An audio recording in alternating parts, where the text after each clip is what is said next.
we're going to talk about integers and absolute values and opposites. So let's focus on integers first. Integers are your positive or negative whole numbers.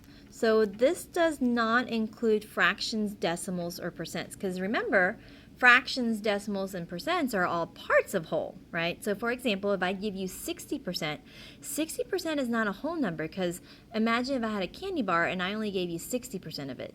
You didn't get the whole candy bar. 100% would be a whole. So if my percent was 100%, then that could be an integer, because 100% equals one whole. 200%, two wholes. 300%, three wholes. So if your fraction or your decimal ends up being, or your percent ends up being a whole number, then it could be considered an integer. But integers are just your positive, negative whole numbers. So it does not usually include fractions, decimals, or percents. You can find them on different number lines. You can find them on horizontal number lines, like this one here. You can find them on vertical number lines.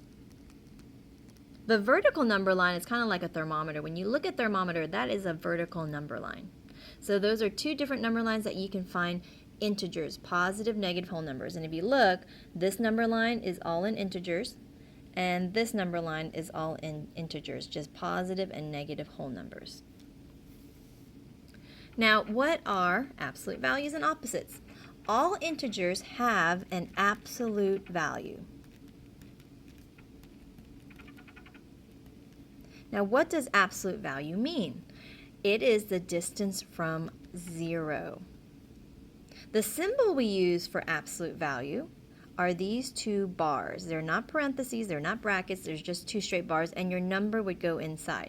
So if I wanted to find the absolute value of a number, I'm really finding how many spaces is it from 0.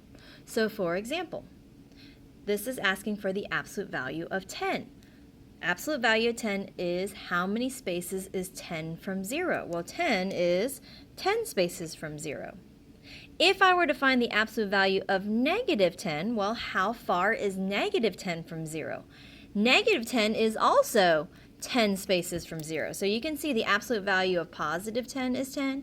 The absolute value of negative 10 is also 10.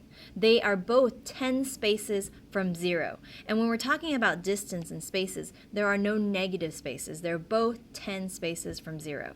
The absolute value of negative 101, how far is negative 101 from 0? It is 101 spaces from 0.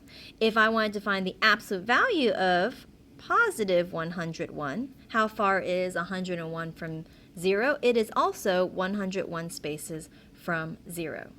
So as you can see, the absolute value of a number is always positive, because if we're talking about distance, there's no negative distance, there's only positive distances, and there's no negative spaces, it's only positive spaces. So they're both 10 spaces from 0, and these are both 101 spaces from 0.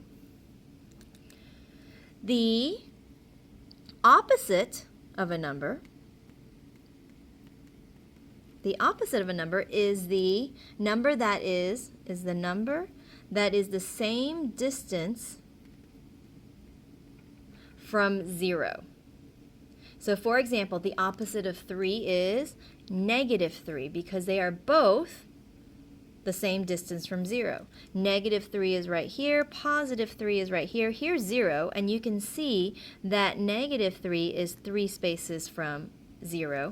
Positive 3 is also 3 spaces from 0. So a number's opposite is usually on the other side, and it's the same distance from 0. The opposite of negative 4 is positive 4. Here's negative 4, here's positive 4, and they are both the same distance from 0. Negative 4 is 4 spaces from 0, positive 4 is 4 spaces from 0. Therefore, that makes them opposites.